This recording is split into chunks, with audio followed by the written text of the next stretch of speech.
Werner, thank you so much for joining us after the screening to discuss the film.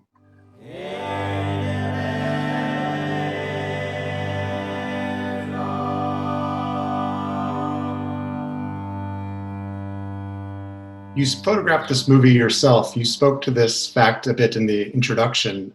You have filmed some of your films before, but for this film, you served as the cinematographer for the entire feature. What inspired this greater, let's say, intimacy with the camera and with the subject for this film?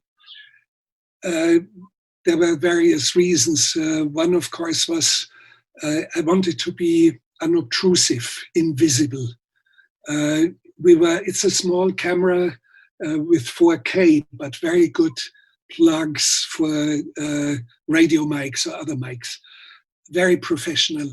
And it's so small and so unobtrusive that I was filming in the middle of the streets in Tokyo, and nobody of the people who were walking by even noticed that anyone was filming a feature film.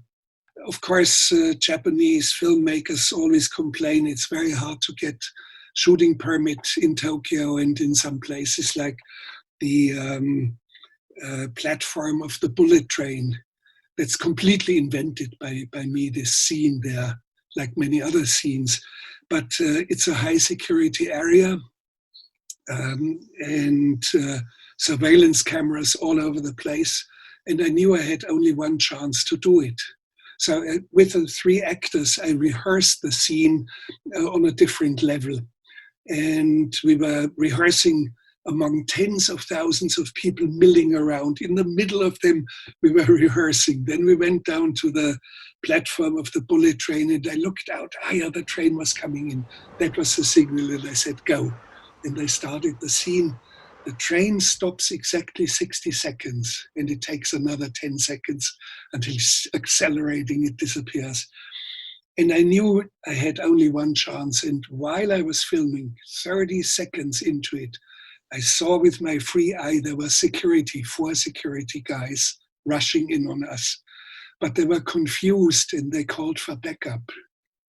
And I did the scene once in 70 seconds, put down the camera, and we dispersed in all different directions. I'm glad you're speaking to this because I got the sense as an audience member watching this film that there was a real rawness to the filmmaking, a real spontaneity. And I'm wondering if you felt more liberated in a way making a film in this method than in a, let's say, traditional production.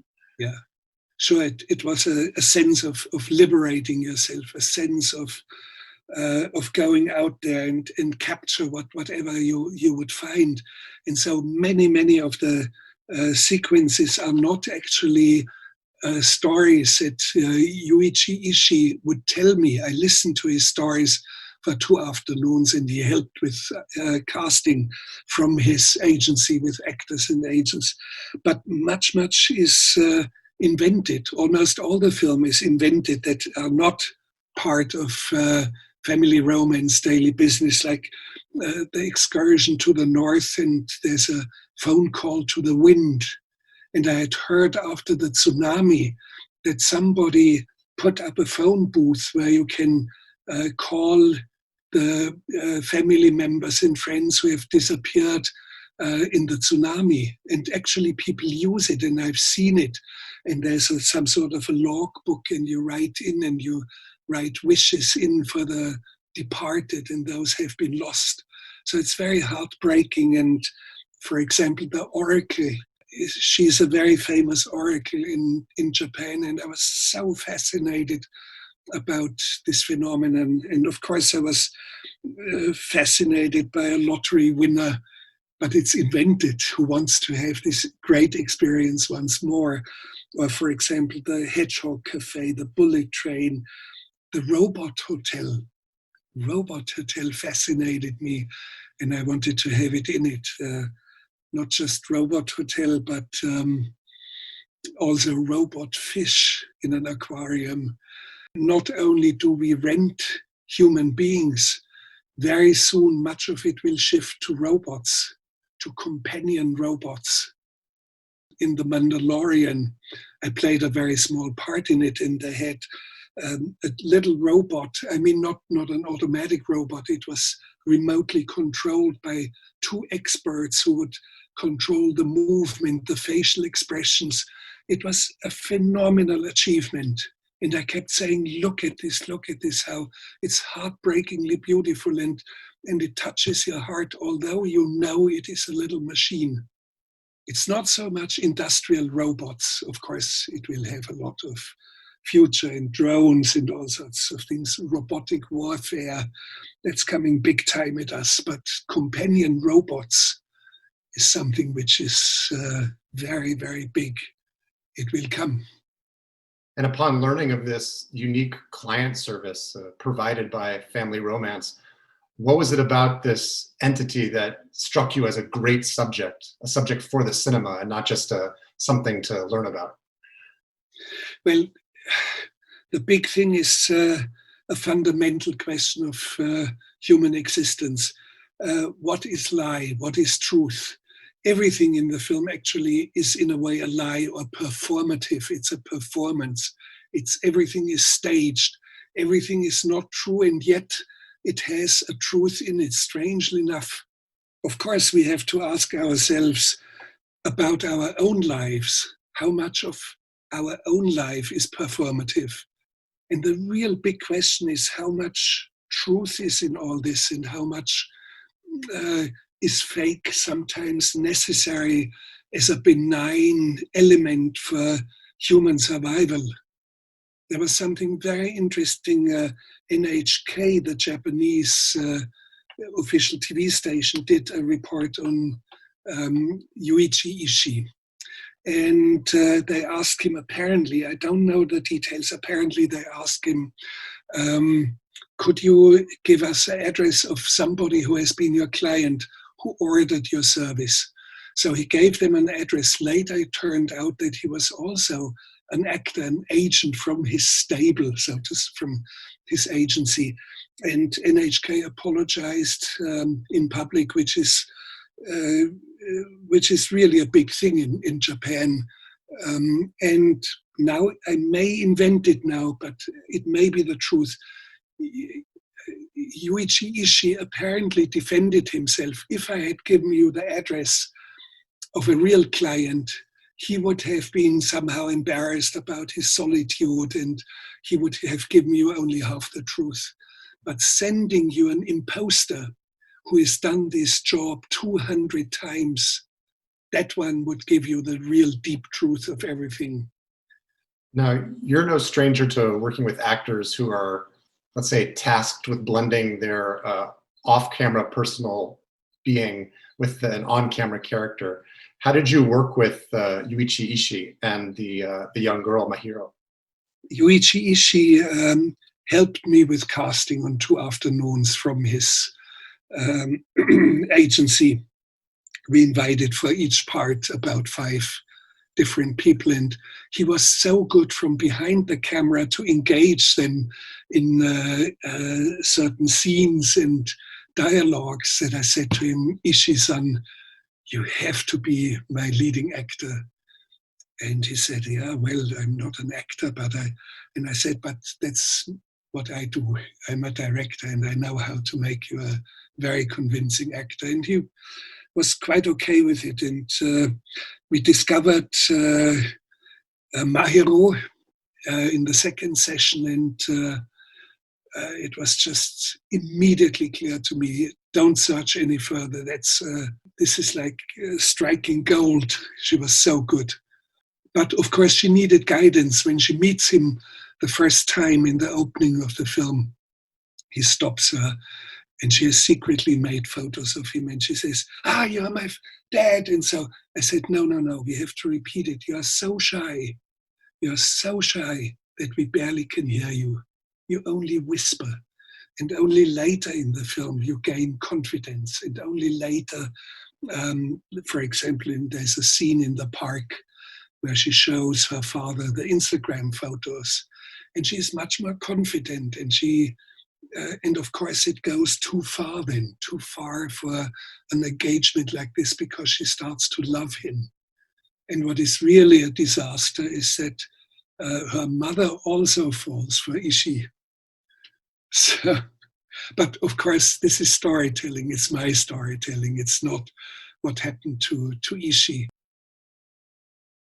The concept you've created of this film, to make this film, of hiring actors who are playing actors who then act themselves inside another drama in the film. This is an incredibly surreal, layered work of artifice and behavior.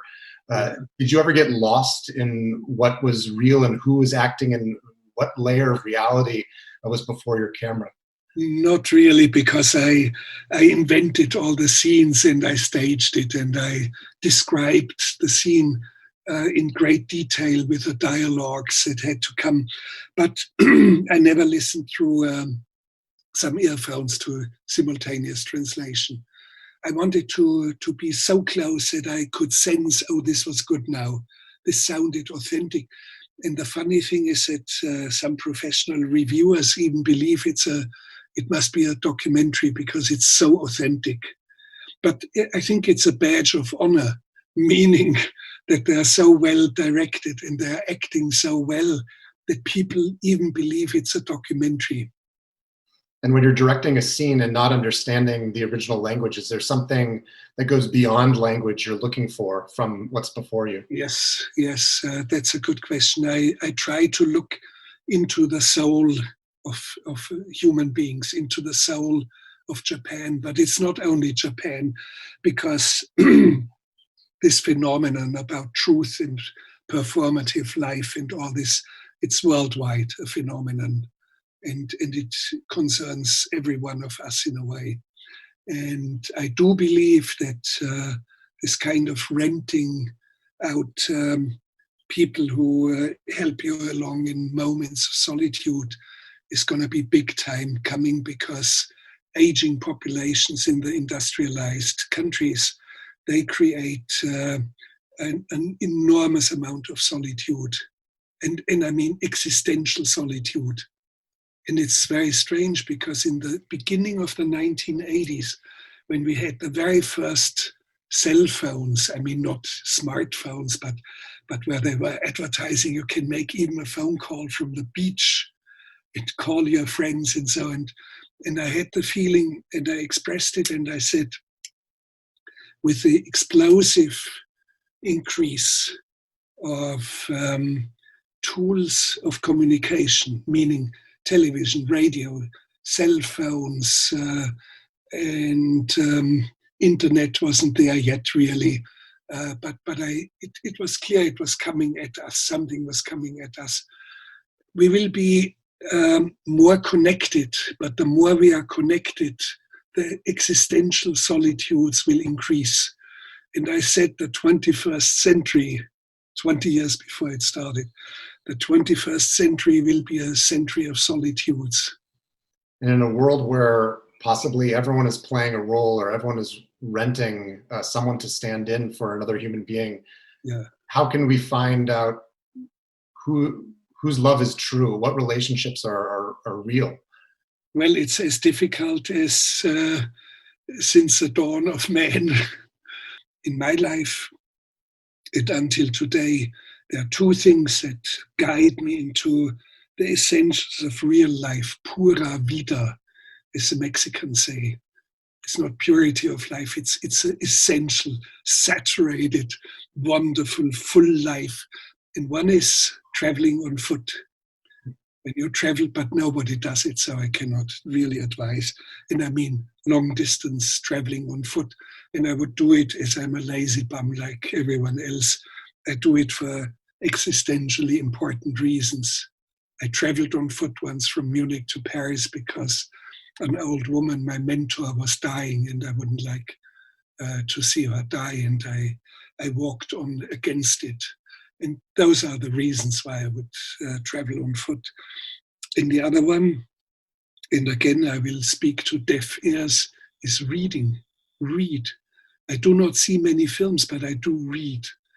And those who use too much their cell phones and their social media, they don't read anymore. I mean, they read tweets or so, but not cohesive deep reading of an 800-page Tolstoy novel, for example. So I keep, even to filmmakers and anyone who is in medical profession or architects or anyone, I say read.